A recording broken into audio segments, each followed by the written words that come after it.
Fala aí pessoas, tudo bem? Eu sou o João e hoje eu vou trazer para vocês uma mini aulinha de revisão sobre histologia, que é o estudo dos tecidos. Essa aulinha que eu deixei preparada exclusivamente para vocês, eu vou falar basicamente sobre tecido conjuntivo e tecido epitelial.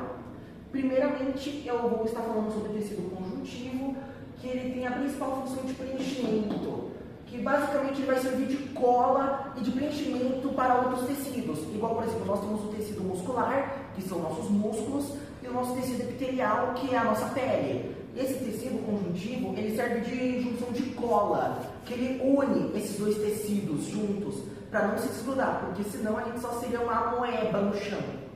Outra função também que ele tem é de nutrição, que apenas alguns têm essa função, que serve bastante de ajudar o nosso corpo a se nutrir, de organizar tudo, gases, nutrientes e tudo mais. Também alguns exercem a função de reserva energética, que eu vou falar futuramente, até mesmo de defesa contra outras coisas, por exemplo, pressões, ou então até mesmo agentes patogênicos. E também a produção de células sanguíneas, que é óbvio que é o tecido sanguíneo, que eu vou falar dele mais pra frente. E eles são divididos em dois grupos, que é o tecido conjuntivo propriamente dito, ou então o TCPD, que nesse caso eles exercem essa função especial de preenchimento, e também os especiais, que eles têm células que são especializadas em certas funções, que eu vou falar com vocês mais pra frente. Agora, continuando sobre os tipos de tecido, eu vou falar só um pouquinho aqui antes sobre a composição deles, que basicamente eles são compostos por uma matriz extracelular, que é basicamente uma parte que vai ficar entre as outras estruturas, que nesse caso ele também é formado por fibras cartilaginosas, que eu vou falar para vocês sobre elas quando a gente chegar no tecido cartilaginoso, e também ele é formado por algumas outras células, que nesse caso a matriz extracelular dos tecidos conjuntivo propriamente dito, ela tem uma consistência gelatinosa, que nesse caso é o frouxo e o denso, basicamente como se fosse uma moeba da vida. E já os especiais tem a parte líquida, que está presente no tecido sanguíneo, flexível, que está presente no tecido cartilaginoso, e rígida, que está presente no tecido ósseo. Agora eu vou falar sobre o primeiro tecido propriamente dito, que é o tecido conjuntivo frouxo, que basicamente ele tem pouquíssima matriz extracelular, que é a gelatinosa que eu falei. Ele tem muitas células, principalmente células de defesa, por exemplo, macrófagos, eosinófilos, basófilos, entre outras. E também ele tem pouquíssimas fibras cartilaginosas. Ele é reconhecido por ser extremamente flexível, porém ele é pouquíssimo resistente. Por exemplo, eu falo resistente, mas não resistência de aguentar, mas sim resistência de, por exemplo, pressões, por exemplo, impacto ou coisas assim mecânicas. E também ele é encontrado no corpo inteiro, ou seja, ele basicamente tem a função de cola no corpo todo. E ele exerce uma função de nutrição, que ele serve para passagens de vasos sanguíneos para nutrir outros tecidos que são avasculares, que é no caso do tecido epitelial. Continuando, agora eu irei falar com vocês sobre o tecido conjuntivo denso, que, basicamente falando, ele é o oposto do tecido frouxo que eu falei anteriormente, que ele tem de diferença que ele é rico em matriz extracelular, que é gelatinosa, ele tem pouquíssimas células, por exemplo, como eu falei que o frouxo ele é rico em células de defesa, ele já não é tanto, e ele tem muitas fibras cartilaginosas, ele também é extremamente resistente a pressões mecânicas, como eu falei antes, e também ele é encontrado na derme, que basicamente é a segunda camada da pele. E também ele é dividido em subtipos, que é o modelado e o não modelado. Que o modelado ele tem fibras alinhadas, ou seja, as fibras cartilaginosas são uma do ladinho da outra, toda certinha. Ele também é resistente à tensão e também ele é encontrado muito em tendões e ligamentos. Já o não modelado, ele tem as fibras todas desorganizadas, toda um de um lado diferente, não toda alinhadinha assim certinha. E ele também é extremamente resistente a pressões e trações de várias direções, não somente em algum sentido, mas sim em vários. Ele também é encontrado na derme, ele é encontrado em cápsulas, em paredes de órgãos e também nas glândulas. Continuando, agora eu irei falar sobre os tecidos conjuntivos especiais, que basicamente eles têm células próprias que fazem uma determinada função. O primeiro de todos é o tecido adiposo, que ele tem pouquíssima matriz extracelular e ele é rico em fibras. E a sua principal função é de reserva de energia e de resistência contra o frio e também impactos.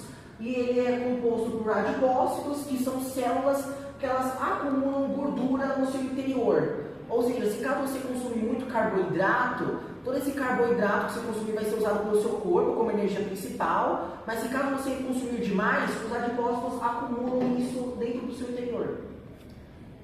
E os próximos aqui que eu vou falar é o cartilaginoso, que ele é rico em matriz extracelular, que nesse caso é flexível, e ele é rico principalmente em fibras colágenas. Ele tem bastante papel de sustentação, porém com flexibilidade. E ele também tem os condrócitos, que são células próprias dele, que basicamente elas produzem e renovam essa matriz extracelular, para garantir que esse tecido fique saudável. E aqui nós temos as fibras colágenas, que está muito presente nesse tecido, óbvio, que basicamente elas têm função de resistência, que elas dão resistência e sustentabilidade a todos os tecidos. Também tem as reticulares, que fazem o papel de união entre os tecidos, para manter tudo alinhadinho, tudo juntinho. E as elásticas, que, é claro, têm função de elasticidade e flexibilidade. Agora, para finalizar, nós temos os dois últimos tecidos conjuntivos especiais que eu irei falar, que é o tecido ósseo e o tecido sanguíneo. O ósseo, ele é conhecido por ter uma matriz extracelular rígida e também ele é rico em fibras colágenas. E que, nesse caso, essa matriz extracelular é calcificada devido a uma grande deposição de cristais de fosfato de cálcio.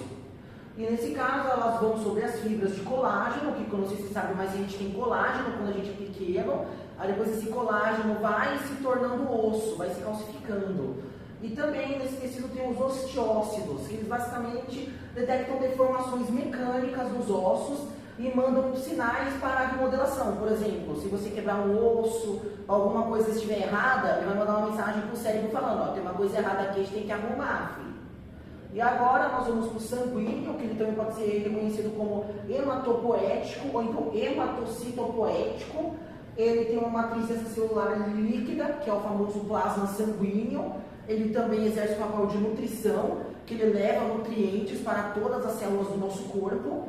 E também ele tem células especializadas também para outras funções, como por exemplo as hemácias, que servem para o transporte de gases, oxigênio e gás carbônico, os leucócitos, que servem para a defesa do nosso organismo contra outros agentes patogênicos, e também as plaquetas, que elas fazem o processo de coagulação, para evitar que a gente perca sangue por hemorragia, cortes ou outras feridas do tipo.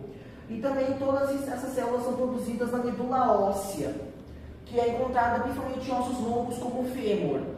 E agora eu vou dar, terminando o tecido conjuntivo, agora vamos para a aula de tecido epitelial. Agora voltando ao aparelho dos tipos de tecido, agora vamos falar do tecido de revestimento, epitelial de revestimento. Ele tem clara função de proteção, que ele serve como se fosse uma barreira, basicamente para proteger o nosso corpo do mundo exterior, e também de revestimento dos órgãos do nosso corpo. Todos os nossos órgãos têm revestimento tanto dentro quanto fora. E nesse caso ele é dividido em várias partes, desde até mesmo o tanto de células que tem na camada, quanto o formato dessas células, que nesse caso ele é dividido em simples, que nesse caso o tecido epitelial simples, ele só tem somente uma única camada de células, o estratificado, que tem várias camadas de células, os pavimentoso, que ele basicamente tem células achatadas, bem parecendo um papelzinho assim, cúbico, que basicamente são células em formato de cubo, e o prismático, que tem células alongadas, que tem o formato de uma coluna. Agora eu vou para a última parte sobre tecido epitelial, e também a última parte desta aula, que eu vou falar sobre tecido epitelial glandular, que ele basicamente tem a função de produzir substâncias e também fazer o processo de secreção delas, que vão ser úteis para o nosso corpo. Uma dessas substâncias, por exemplo, são hormônios, outras também são enzimas e até mesmo muco.